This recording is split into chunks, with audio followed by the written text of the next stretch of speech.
Sir कल supreme court का review हुआ, उस पर सुप्रीम कोर्ट अपने पहले वाले आदेश पर ही कायम है। सर क्या कहना चाहेंगे बीएड वाले कैंडिडेट को आप? देखिए, जैसा मैंने अपने पिछले प्रेस कॉन्फ्रेंस में भी बताया था, देखिए मैं बिल्कुल मौका दूंगा, क्योंकि मैंने पहले भी प्रेस कॉन्फ्रेंस में बताया है कि जो लोग दोनों किए हुए हैं, बीएड और डीएलएड दोनों किए हुए हैं और प्राइमरी में वो अपना अप्लाई भी किए हैं, तो उनको हम मौका देंगे अपने डॉक्यूमेंट में परिवर्तन करने का। सुप्रीम कोर्ट द्वारा कह दिया गया है कि प्राइमरी स्कूल के लिए डीएलएड ही मान्य रहेंगे, तो सर क्या एक तरह से समझा जाए बीएड के लिए मुश्किल जो है रास्ता बंद होते हुए नजर आ रहा है? माननीय सर्वोच्च न्यायालय का आदेश 4 ऑप्शन और 5 ऑप्शन से 4 ऑप्शन करना और उसके बाद फिर से ये जिज्ञासा होना कि चौथे ऑप्शन में तो कहीं none of the above, all of the above या more than one of the above, इस तरह की बातें हों, तो मैं इसमें अभ्यर्थियों से ये कहना चाहूँगा कि इस तरह के और ये 4 ऑप्शंस हमें लागू किया। अब इस चौथा ऑप्शन इसमें क्या होगा, कुछ भी हो सकता है। मैं इसके बाद से मैं जानता भी नहीं हूँ और मैं इनकार भी नहीं करूँगा कि अगर उसने अपने आरक्षण कोटि को मान लें कि वो सर्टिफिकेट लगाया है बीसी का और गलती से उसने एससी अपना एंट्री कर दिया है, तो इस एंट्री को सुधार करने का हम मौका देंगे, लेकिन हम डॉक्यूमेंट अटैच करने का मौका नहीं देंगे। नया डॉक्यूमेंट अटैच नहीं कर सकते हैं। नमस्कार, आप देख रहे हैं द बिहार टॉप। मैं हूं आदेशपुरी। बिहार में 1,70,461 शिक्षक भर्ती का परीक्षा प्रक्रिया समाप्त हो गया है और अब आगे रिजल्ट देने की प्रक्रिया और उससे पहले की कुछ प्रक्रिया जो है वो पूरी हो रही है। हमारे साथ हैं बीपीएससी के अध्यक्ष महोदय हैं, अतुल सर हैं। सर सबसे पहले तो सर परीक्षा सर आपने इतना बड़ा ऑर्गेनाइज कराया और कोई भी इसमें सर विवाद नहीं हुआ, इसको लेकर सर आप पहले क्या कहेंगे? सर सबसे पहले इसको लेकर तो धन्यवाद देना चाहूँगा। इसमें सबका योगदान है और सबसे बड़ा योगदान तो अभ्यर्थियों का है कि उन्होंने काफ़ी कष्ट सह करके भी इस परीक्षा को शांतिपूर्ण तरीके से किया। तो सबका धन्यवाद है। सर आगे का प्रोसेस क्या है सर? जैसे कि जो बीएड वाले कैंडिडेट हैं जिन्होंने बीएड प्राइमरी स्कूल में डाल दिया था जबकि डीएलएड भी किए हुए हैं, क्या सर उनको आप मौका देंगे? सर देखिए, मैं बिल्कुल मौका दूंगा, क्योंकि मैंने पहले भी प्रेस कॉन्फ्रेंस में बताया है कि जो लोग दोनों किए हुए हैं, बीएड और डीएलएड दोनों किए हुए हैं और प्राइमरी में वो अपना अप्लाई भी किए हैं, तो उनको हम मौका देंगे अपने डॉक्यूमेंट में परिवर्तन करने का। और इसके साथ साथ हम सभी अभ्यर्थियों के लिए हम ये सुविधा देने जा रहे हैं कि वो अपने जो प्रविष्टियाँ उन्होंने जो भी एंट्रीज किया है, जैसे मैं एक उदाहरण दे दूँ कि अगर उसने अपने आरक्षण कोटि को मान लें कि वो सर्टिफिकेट लगाया है बीसी का और गलती से उसने एससी अपना एंट्री कर दिया है, तो इस एंट्री को सुधार करने का हम मौका देंगे, लेकिन हम डॉक्यूमेंट अटैच करने का मौका नहीं देंगे। नया डॉक्यूमेंट अटैच नहीं कर सकते हैं, लेकिन वो अपने जो पुराने जो डॉक्यूमेंट जो उन्होंने अपने आवेदन के समय लगाया था, उसके हिसाब से अगर उन्होंने कोई गलत प्रविष्टि कर दिया है, कुछ गलत लिखा गया है, डेट ऑफ बर्थ में जैसे कुछ गलत लिखा गया है, तो इस तरह की प्रविष्टियों में सुधार करने का हम उनको बहुत जल्दी मौका देंगे।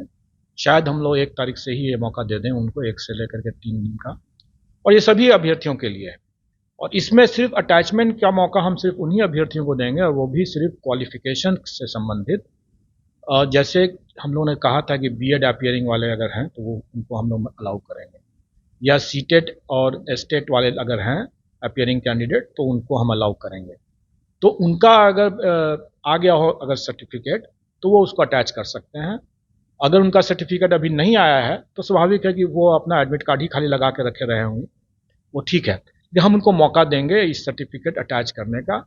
बाकी किसी डॉक्यूमेंट को अटैच करने का मौका हम नहीं देंगे।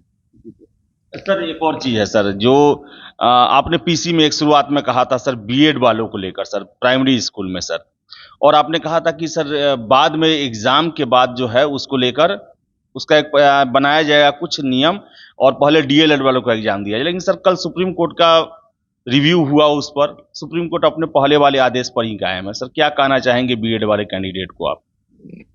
देखिए, जैसा मैंने अपने पिछले प्रेस कॉन्फ्रेंस में भी बताया था कि हम बीएड वालों को परीक्षा में भाग लेने का उनका अधिकार है, इसलिए हम उसका मौका बिल्कुल देंगे। और साथ साथ हमने ये भी कहा था कि परीक्षा फल हम नहीं पर अधिकार नहीं है उनका, इसलिए हम उसको रोक के रखेंगे जब तक कि संशय दूर नहीं हो जाता है। और आपने नोट किया होगा कि कई माननीय उच्च न्यायालयों के द्वारा भी यही स्टैंड लिया गया है। जैसे हम लोग देखते हैं कि छत्तीसगढ़ में और राज्यों में माननीय उच्च न्यायालय में जो भी विवाद इस तरह से गया, माननीय सर्वोच्च न्यायालय के इस आदेश के बाद, तो उन लोगों ने भी जो परीक्षा जो जिस स्टेज पर था उस स्टेज में अगर परीक्षा फल नहीं निकला हुआ है तो बीएड वाले अभ्यर्थियों का परीक्षा फल को रोक दिया था। यही स्टैंड हम लोगों ने भी ले रखा है। और जैसा कल हमें भी जो सूचना मिली है और अगर उसका हमारे पास हमें आदेश की प्रतीक्षा है, संशय जैसा दूर हो जाएगा तो स्वाभाविक है कि हम उसके हिसाब से माननीय सर्वोच्च न्यायालय के आदेश के अनुपालन में हम उसी हिसाब से अपना रिजल्ट निकालेंगे। और जैसा कि कल की जो बातें हैं उसमें माननीय सर्वोच्च न्यायालय ने जो आदेश दिया है उसके हिसाब से हम लोग करेंगे। तो सर कहने का मतलब कि कल सुप्रीम कोर्ट द्वारा कह दिया गया है कि प्राइमरी स्कूल के लिए डीएलएड ही मान्य रहेंगे, तो सर क्या एक तरह से समझा जाए बीएड के लिए मुश्किल जो है रास्ता बंद होते हुए नजर आ रहा है? माननीय सर्वोच्च न्यायालय का आदेश सर्वोपरि है, उसको सबको मानना है, तो उसमें मैं कोई टीका टिप्पणी तो कर नहीं सकता हूँ, नहीं कोई अतिरिक्त संभावनाओं के बारे में कुछ कर सकता हूँ, इसलिए वो सबको मानना है और हम भी मानेंगे। सर और सर 69वीं सर कंबाइंड परीक्षा आप ले रहे हैं सर, सबसे पहले तो सर कुछ सीट बढ़ा है, 33 सीट बढ़ा है सर। एक छात्र सर हमको फोन कर रहे हैं कि क्या आगे भी संभावना है सीट बढ़ने का, और सर इसी में दूसरा प्रश्न है कि आपने सर 5वां ऑप्शन हटा दिया, 4 ऑप्शन है। अब छात्रों को यह लग रहा है कि अब कहीं ऐसा तो नहीं कि आप हर एक प्रश्नों में चौथे ऑप्शन में जो पहले का 5वां था उपयुक्त में से सभी या कोई नहीं, उसको तो नहीं डालने वाले हैं सर? देखिए, और कितने पद बढ़ेंगे नहीं बढ़ेंगे ये तो मैं भी नहीं बता सकता हूँ। मुझे नहीं लगता है कि अब और कोई पद बढ़ना चाहिए। और जहाँ तक 4 ऑप्शन और 5 ऑप्शन से 4 ऑप्शन करना और उसके बाद फिर से ये जिज्ञासा होना कि चौथे ऑप्शन में तो कहीं none of the above, all of the above या more than one of the above, इस तरह की बातें हों, तो मैं इसमें अभ्यर्थियों से ये कहना चाहूँगा कि इस तरह के चीज़ों के बारे में ज़्यादा चिंता नहीं करनी चाहिए। उनको अपनी पढ़ाई पर और पर ध्यान देने की ज़्यादा आवश्यकता है, क्योंकि ये सब चीज़ पूछना का मतलब ही है कि वो तुक्का लगाने की प्रवृत्ति को एक्चुअली वो प्रवृत्ति को बढ़ावा देने की बात कर रहे हैं या उसकी तरफ सोच रहे हैं वो। मैं ये कहूँगा कि जैसे यूपीएससी भी और दूसरे राज्यों में भी जहाँ भी 4 ऑप्शंस रहते हैं, क्या वहाँ पर all of the above, none of the above या more than one of the above के इस तरह के चौथा ऑप्शन नहीं रहता है क्या? बिल्कुल रहता है।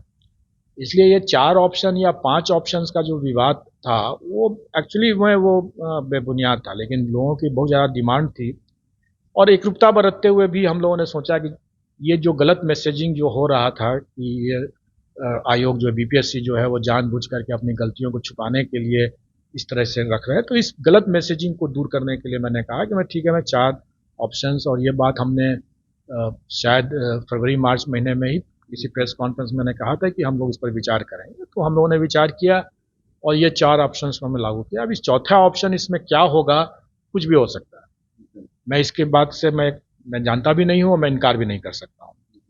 इसलिए अभ्यर्थियों को अपने पढ़ाई पर ध्यान देना चाहिए और इस तरह की चीज़ों पर ज़्यादा ध्यान देने की जरूरत नहीं।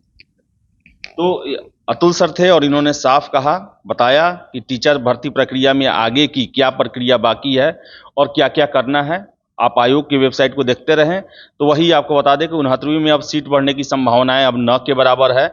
इसके साथ साथ चौथे ऑप्शन पर आप 5वें ऑप्शन को लेकर आप प्रश्न कर रहे थे, तो 5 ऑप्शन में से एक ऑप्शन हटा दिया गया है, लेकिन चौथा ऑप्शन जो है वो उस पर ज़्यादा ध्यान देने की ज़रूरत नहीं है, पढ़ाई करने की ज़रूरत है। तो फिलहाल इस वीडियो में इतना ही। वीडियो पसंद आया लाइक शेयर करें, हमारे चैनल द बिहार टॉक को सब्सक्राइब जरूर कर लें। धन्यवाद।